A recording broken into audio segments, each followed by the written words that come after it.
Hey, what's up, everybody? This is Million Dollar Failure, Why Homes Don't Sell, and How to Fix It. These are real stories, real fails, and real solutions. And now, here are your hosts, Jeremy and Nicole. So once again, this is Million Dollar Failure, and I'm Nicole. And I'm Jeremy. So welcome. So this is the Jeremy Run show again. I was moving, my family was moving my daughter for her second year at UF. And she's living with all her friends now, which is great. Aw. She has 3 roommates, they're all besties. The core 4, Right. they're awesome.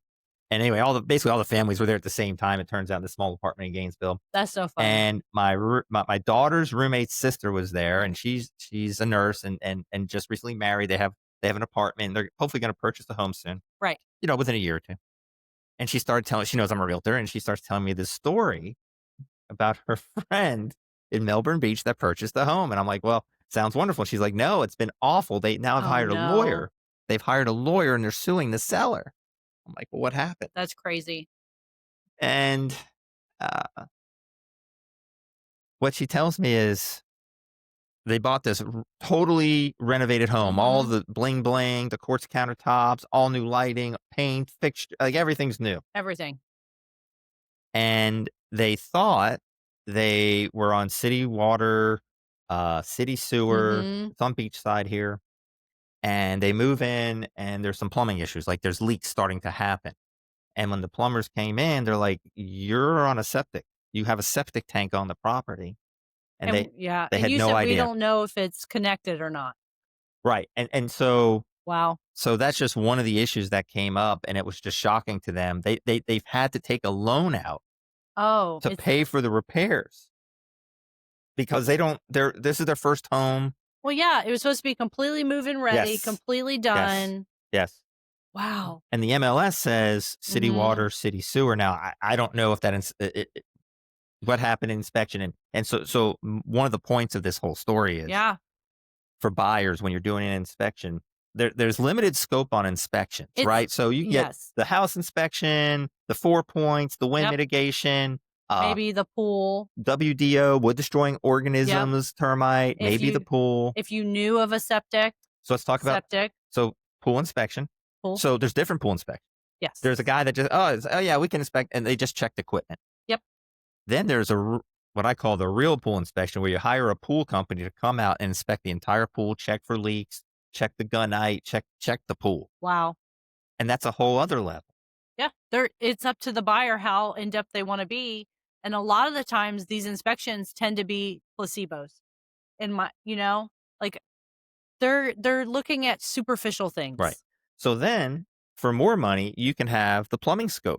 Yes. And that's even more money. So now all the things we're talking about, just depending on the size of the home, it can be anywhere from like $500-$600. And then when you start adding like the WDO, you want to scope the plumbing.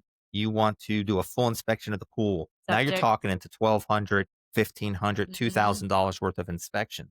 Right. To try and however you want to protect yourself. And on that type of home, you may not have expected the necessity to do that. Sure. And, our recommendations are typically based on the knowledge of the neighborhood. Yes. How long ago was the home built? Did they have cast iron in that neighborhood? If they had cast iron, guess what? You're doing it. You need to scope that. You need to. Well, and the same thing with septics. Like we know generally what areas have septic and wells. Exactly. So again, bet your real estate agent. Yeah. I guess that's the whole point of this comment. As usual. Yeah. Vet your agent. There's a reason why it's not smart to have an agent come from South Florida to purchase in Melbourne or Orlando to purchase over here beachside.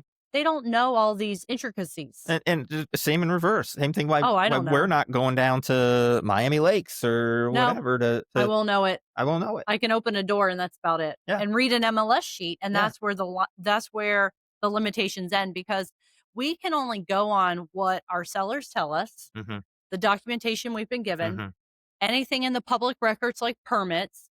But there's different times where a permit was not necessary for an AC. And there was a moratorium on even roof permits during the 05, 06 hurricanes. Right. So, that we can only listen to, like, we're not going to second guess our sellers. Be like, are you sure? Right. That's from 2017. Right. Show me documentation. Right. You're like, okay, cool. Right.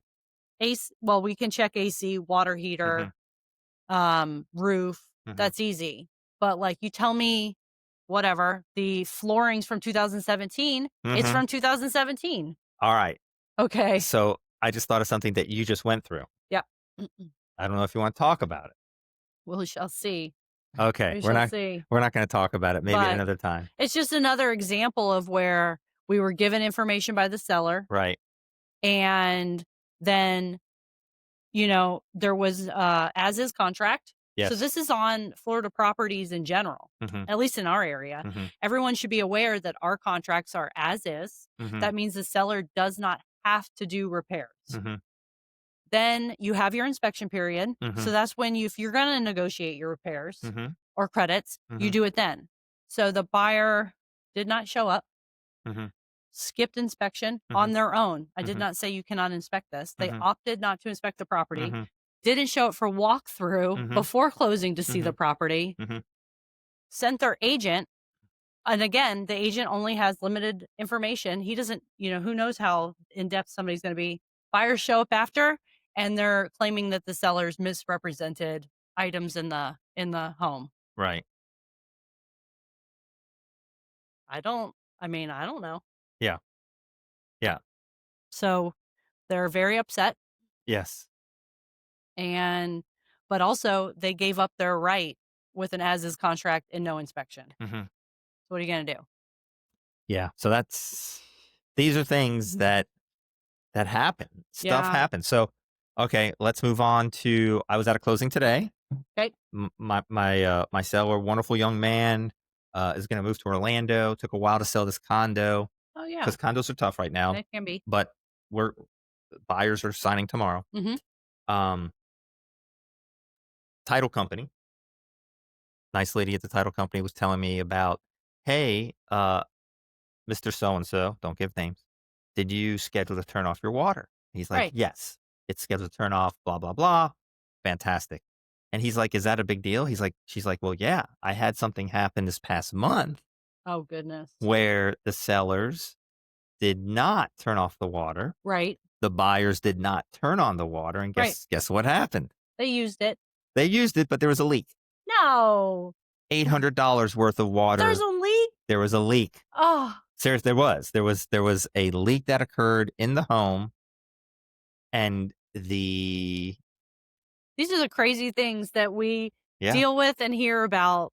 Now, so what's funny is, it's not funny, but when a contract is finished, when a home closes, the realtor on both sides is no longer involved at all, right, with that property. No. You no longer represent your seller or buyer. Right. And they'll still call us, but we're very limited. It's very interesting. You want to help as a realtor. You're like, okay, what's going on? Let me hear what's happening. Right. Point you in the right direction, connect you with the right people. Give you an example.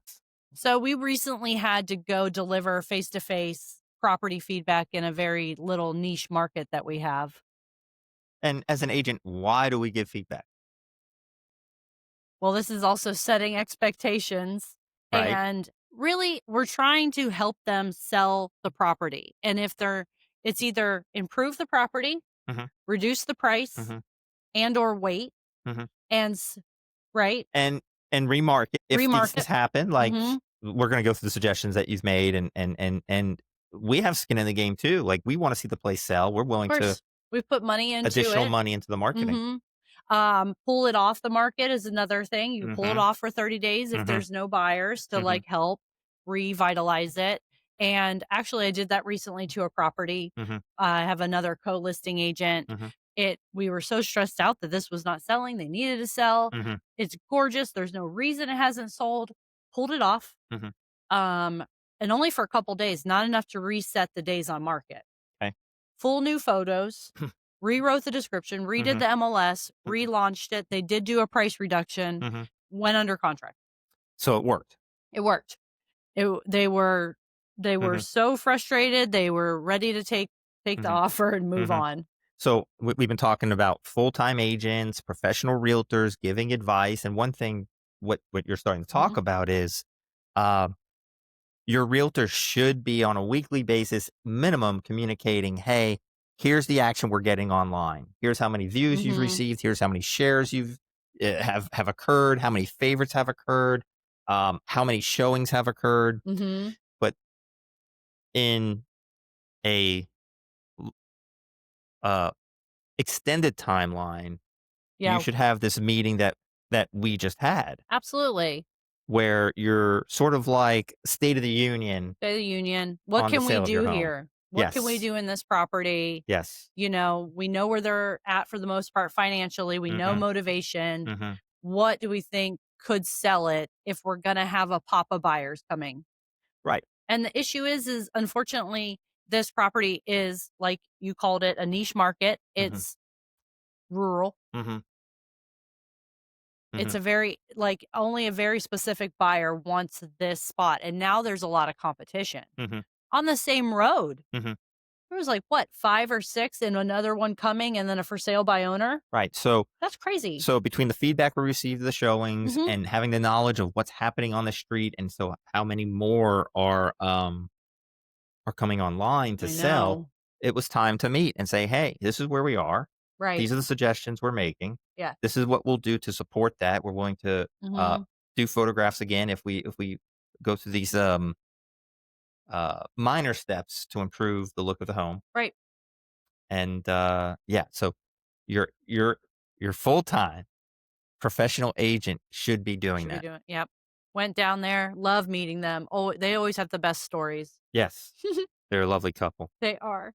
and it's a great property. It's fantastic. Yep, For s we need to find exactly them. We need to eclectic. It's an find eclectic home on an Mhm. eclectic street, my It opinion. is. So it's yeah. But and, I have another seller in Vero, stunning home. I would venture to say over improved. She bought it for under 200 during COVID, put another 100 plus into it, Mhm. made her dream home, like renovated it to her dream home. The phrase "outkick the coverage." They outkick the coverage. They did. S They did. But that was it didn't matter because the whole plan was move to Vero, be with her partner, Mhm. grow old together. Okay. Unfortunately, health issues Right. took over the partner, life changed. Right. There's nothing there for her. Mhm. She needs to go Mhm. wherever she wants to be. Okay. But the house again is very specific. Right. Like it's a 2-bedroom, Mhm. stunning, Mhm. mid-century modern, Mhm. and the primary shower is outside. Oh, wow. It's really cool. Mm. So you have this gorgeous, like polished concrete floors.